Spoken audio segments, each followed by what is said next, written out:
and size of the leaves. All these we call as features. So when you are the input variables and attributes used to predict the output, we call them as a features. Okay. Then labels, the output variable or a target that model is trying to predict. Normally, like classification, like we can say if is it a poisonous, not poisonous. So whenever a list of snakes is given, the output will what we label whether this snake is a poisonous, this snake is not poisonous, or a loan applicant. This he is a defaulter, or he is a good applicant. So that is the labels we give that we call as the output variable. Then training data means uh, whenever to create a model, first we should have a history of the previous applicant. Like for a loan application, like 1 lakh people are applying. So 1 lakh people's data with whether they are became a good loan applicant. That means he paid all the amount or he did not pay the amount. So that 1 lakh data, when we are having, based on that, we'll create a learning model that we call as a training data. So based on that, we'll create a model. Whenever a new data comes, we will validate that data whether he is a good loan applicant or not. So that we call as a training data. Then another name is validation data. Validation data is a subset of data used to tune hyperparameters and evaluate the model performance during the training. Okay. So it's a subset of data to validate whether a training is good and everything. Then test data. It's a separate unseen subset of the data used to evaluate final performance of the training data. So validation data and test data is different. Uh, Please check it. Then overfitting. It occurs when model learns the training data too well, including the noise, and performs poorly on unseen data. So it acts, it learns way too well. Okay. So it doesn't actual to the model, to the model, it fits more so that it performs poorly. Okay. So underfitting is it, when the model is too simple to capture the underlying patterns in the data, leading to poor performance on the both training and test data. So you should know what is overfitting and underfitting, because we are also going to conduct all the exam. Please remember all this terminology. What are those things? And so a generalization is ability to Okay. model perform well on new and unseen data, reflecting its ability to learn underlying patterns rather than just memorizing the training data. So these are the key terminology when whenever you are working on the supervised learning, you will be getting this key terminology. So you should talk in this term: overfitting, underfitting, generalization, test data, validation data, training data, labels, and features. So you should be you should know what are these very well. Then coming to the types of the supervised learning problems, normally supervised learning can be divided into mostly in two ways. One is classification, where the output variable is a category or a class.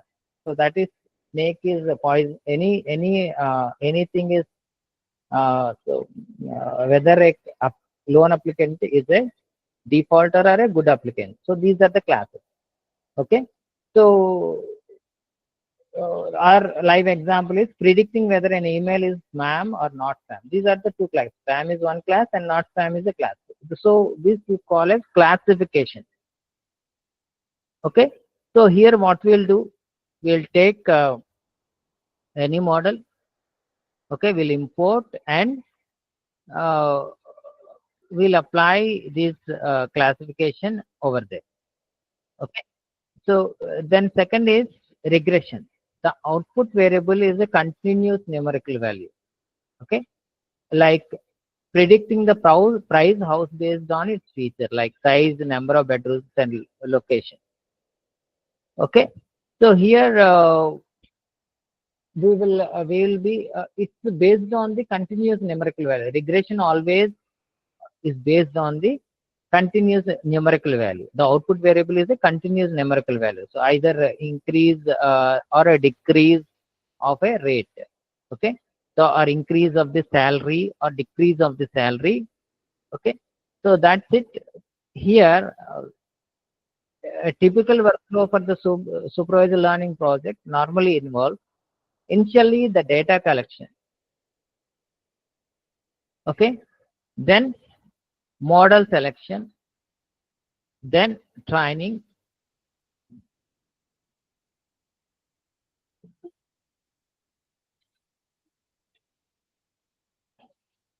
so the output variable is in the classification or regression. The output variable is a class, whether email is spam is not.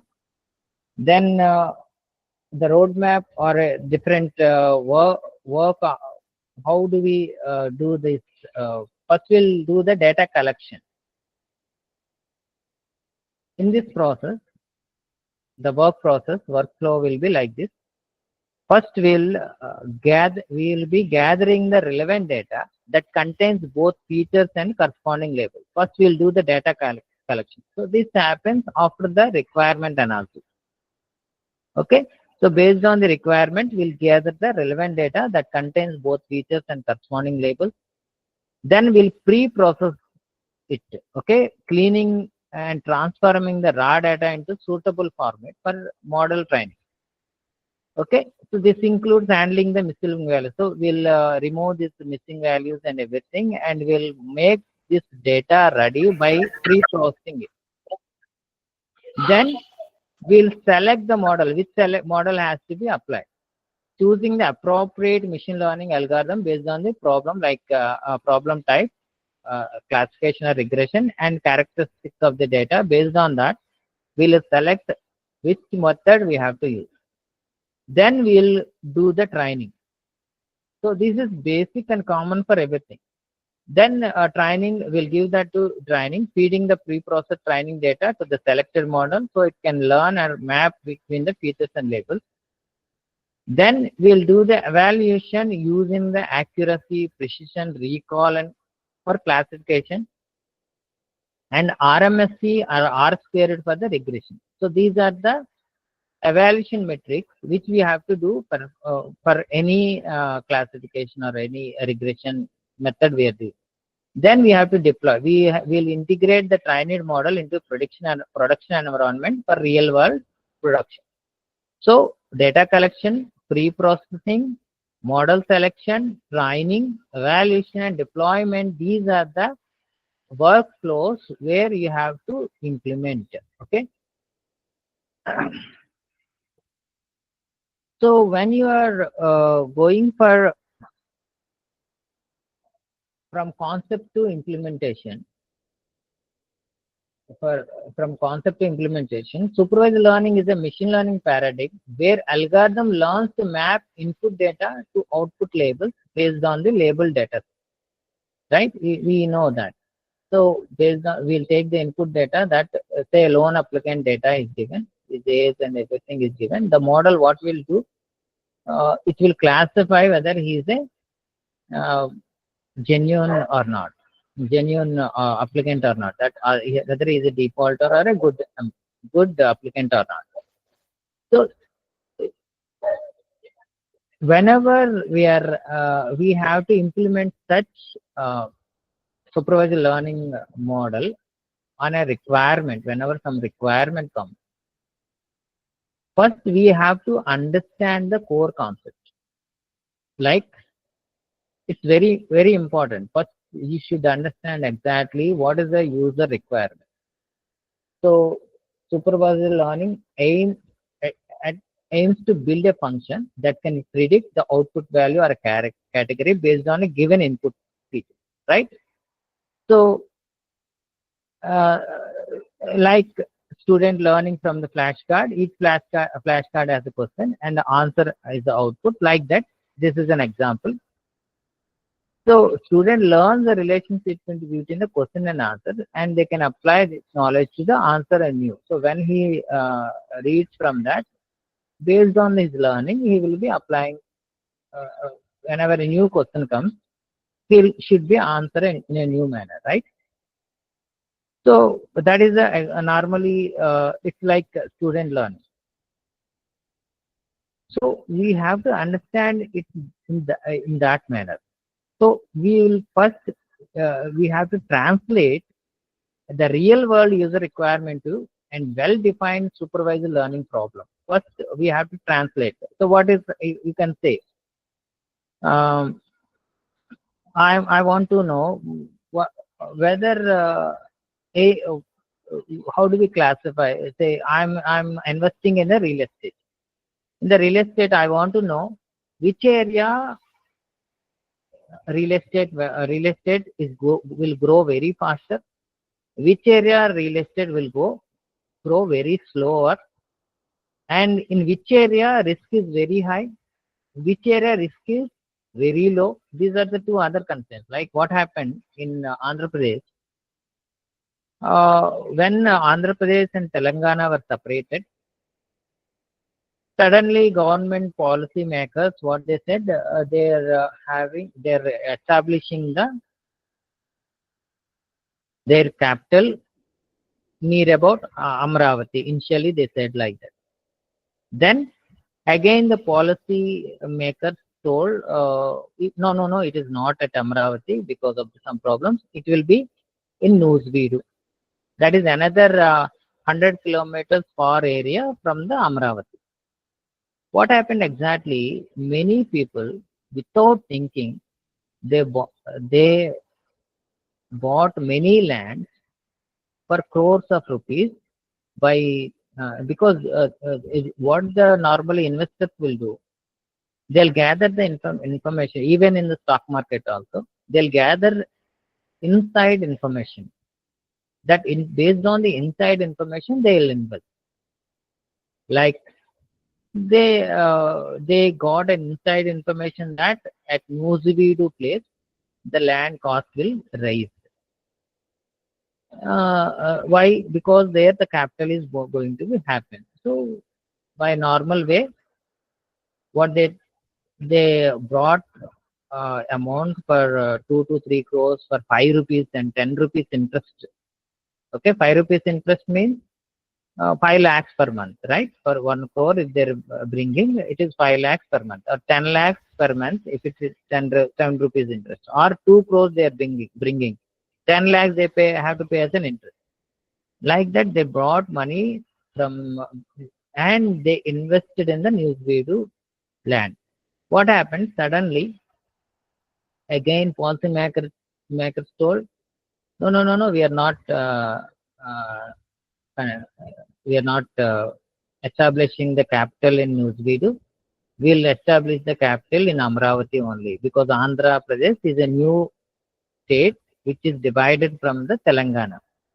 Initially, all the capital is Hyderabad, but now it is in Amravati. So initially they said it will be in Newsweed. Then no, policymaker said no, it will be in Amravati. So what happened? These all the people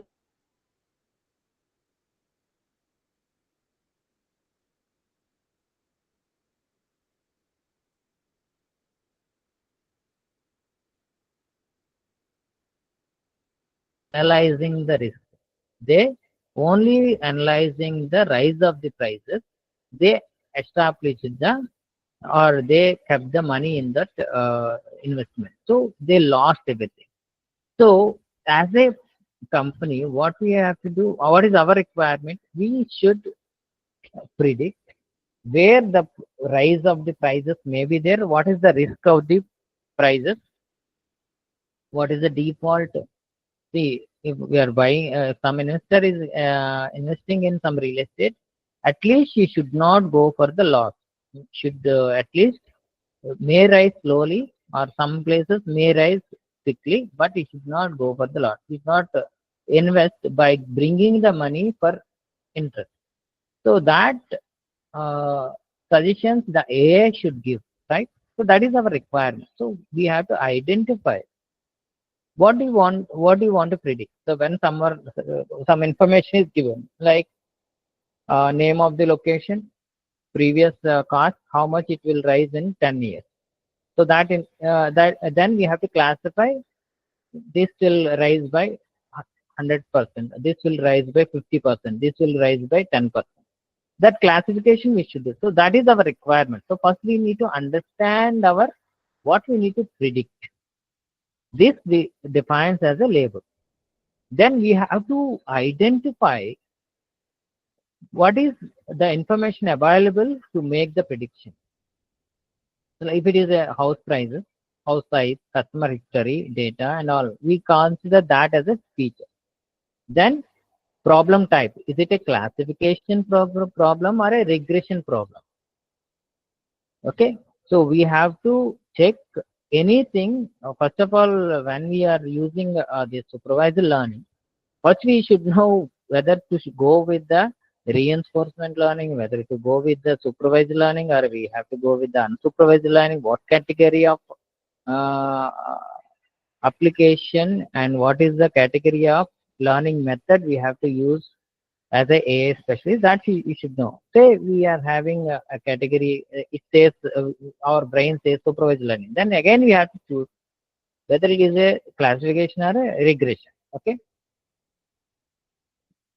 And then we have to, the second phase is we have to go with the acquisition and preparation of the data. So we have a problem. We identified the problem. We identified the algorithm also. Then we have to go with the acquisition of the data. So that is a data collection or data first we have to do the data collection based on the our requirement. So we have to gather a data set that contains both the input features and their corresponding correct output labels. The quality and quantity of this data directly impact the model performance. So we should be very careful while collecting the data. We have to check whether data is suits or not. The sources can include the databases, APIs, or web scraping or manual labeling, whatever may be. We should select the data perfectly. Then we have to go with the data pre-processing. That means we have to make this data usable for our model or learning the model. So first case we do with the handling the missing values. Okay, we are inputting or removing the data points with missing information. Then encoding the categorical variables, that is converting the text-based categories like red or blue into numerical representation like zeros or one. So sometimes we have to convert them into the categorical variables. So that is the second thing. Then feature scaling, normalizing and standardizing the numerical features to ensure they have similar scales, which helps many algorithms to perform better. So next, feature engineering. So these creating a new features from existing one to improve the model ability to learn patterns. So these are the 4 basic data pre-processing steps. There are others, but these are the basic. In that, after data collection, pre-processing is mandate, and we have to go with this basic 4 steps. Then splitting the data. Then we have to divide them into the training set, validation test set, and test set. So we have to divide the prepared data set into 3 subsets, like which the training set will be used to train the model, validation set will be used to tune the hyperparameters and evaluate the model performance during the training and preventing the overfitting, and test data to entirely unseen data set used only once and very end of the total model design, and it is to evaluate the final model performance objectively. So using the test data will check the performance of the project or model. So then, so what are the 2 steps we have completed? One is understanding the core concept, user requirements to problem definition. Then in this, we have to identify the goals, we have to identify the inputs, we have to identify the problem type, which algorithm we'll use. Then we have to do the data acquisition and preparation, which includes the data collection, pre-processing, and splitting of the data. These plays very important roles. Then Model generation, training. Next level is model render. This is where the learning happens. So here, by taking the input, it will uh, train and create a model. Whenever a new data comes, it will, based on the created model, it will check whether which class of this data comes into. Then model selection, we have to choose an appropriate supervised algorithm based on the problem type and characteristic. You should know when we have to use the logistic regression, when we have to use the support SVMs, when we have to use the decision trees, when we have to use the. So this is very important. You should know. You should know why, how to choose any application belongs to which one. Why we have to choose the logistic. Why, if you have chosen logistic regression, why you have chosen? If you have chosen support SVMs, why you have chosen? If you have chosen decision tree, why you have chosen? Why, if you have chosen random forest, why you have chosen? If you have chosen gradient boosting, why you have chosen? If you are choosing KNN, why you have chosen? That should know. When you're coming to the regression algorithms, you should be uh, knowing linear regression, regression, lasso regression, and decision trees, and random forest and gradient boosting. So all this, when we what to use, that we should be knowing. So model selection plays very important role. Then training the model based on the chosen.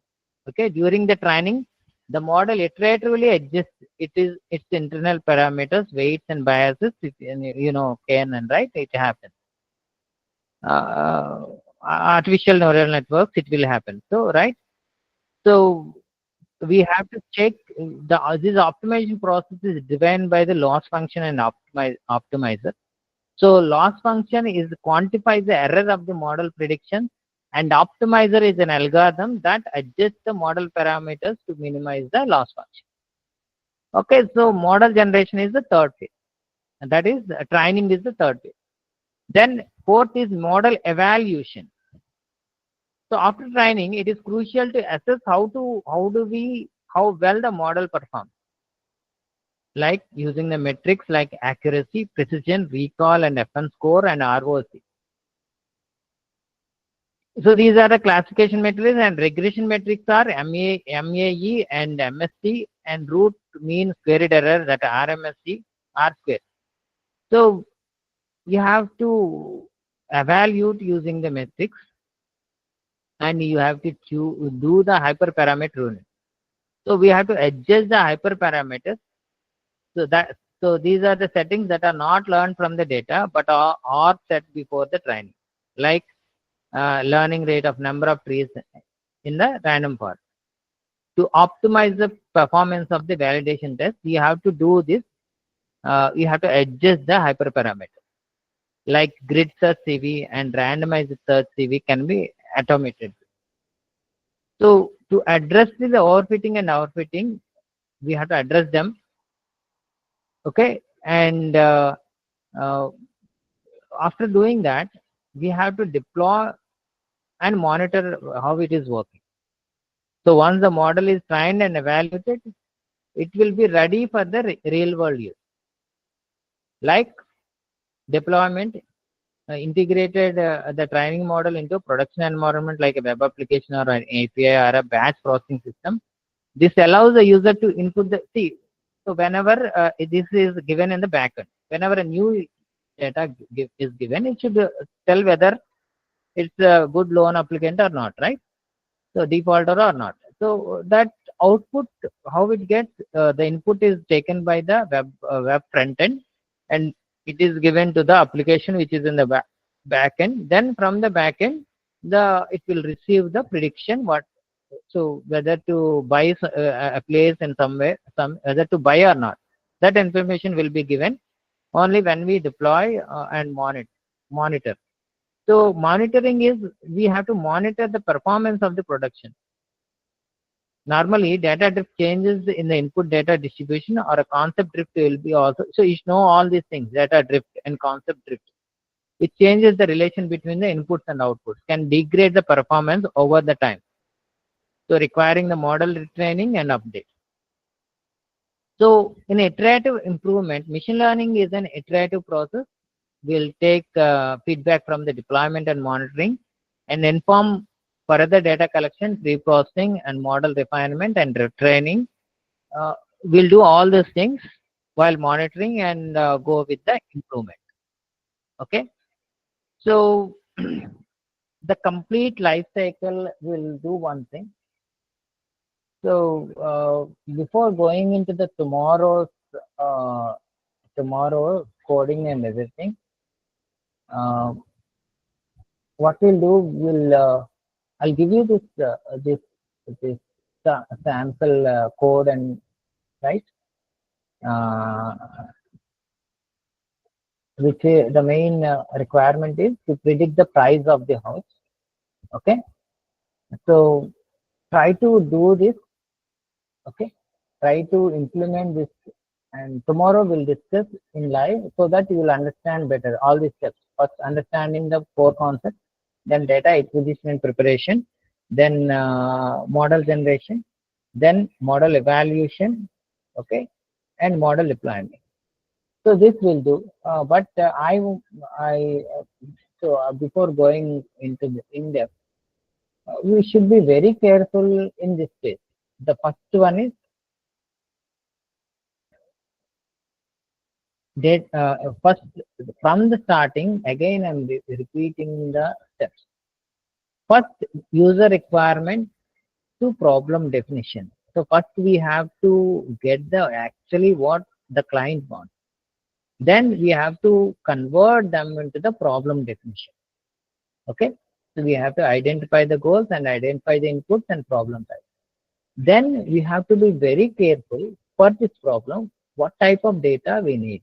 That input feature plays very important role, and we have to collect them. We have to first choose the data feature, and we have to collect the data from the different databases or APIs or web scraping. We have to first choose the data by conducting the workshops and everything. By talking, understand, if you understand the better and if you are having very good knowledge in AI, then only you can uh, gather. First, you have to select the data, which data has to be collected.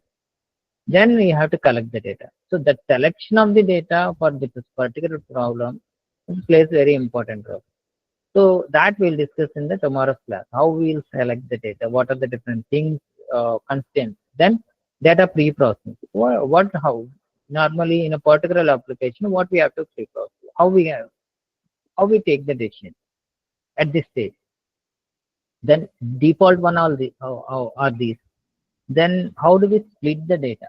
So this comes under the data acquisition and preparation. So how much will be training will be good, how much test data will be good, how much validation data, how we take that. Then model generation. Here we have to choose appropriate algorithm. How we for which application, which algorithm suits well. How do we do that?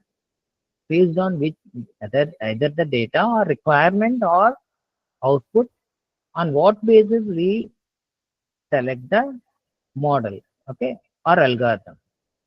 For selecting that, first he should be able to know all these logic, what is the SVM, what is decision tree, what is random forest, what is gradient boosting, where they should. First you should know. If you know all these things, then you can map which problem can be used by this. That homework we'll give in the continuous class. Then in the training the model, you have to know this loss function and optimizer, how we can do. Then you have to evaluate when accurate, based on the accuracy and precision, you have to evaluate. And you have to check for overfitting and underfitting also. How to address and how you do the hyperparameter scheme. And model, we have to what is, how do we deploy your algorithm? Okay,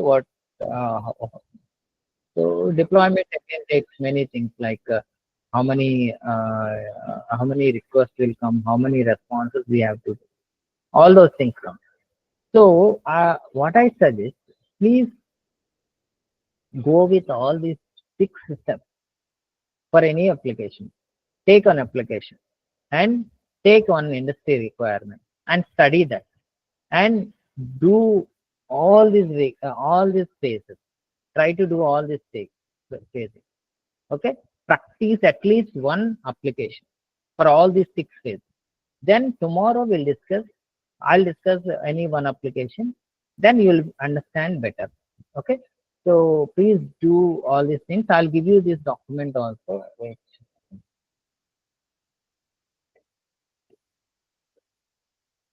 This is Sir, your session completed. yeah, yeah. Okay, actually the thing is some candidates are asking about higher level. Okay, because they are experienced, they need some fast track material like that. It can be arranged. They are asking for to try to complete these we have already known, but some people are asking we need from scratch. We need to learn from scratch. Actually, the thing will be happened. We are having separate roles here. So, Every role is fixed right now. wait. So, I know some of you are very good in all these things, but the problem is whenever a real world problem comes, whether you could do the selection of the appropriate algorithm for the particular data, uh, doing the how do we assess the data for a particular application. So, please list out those candidates who are having already all this information. Then we'll give them some tasks. Okay. Then if they can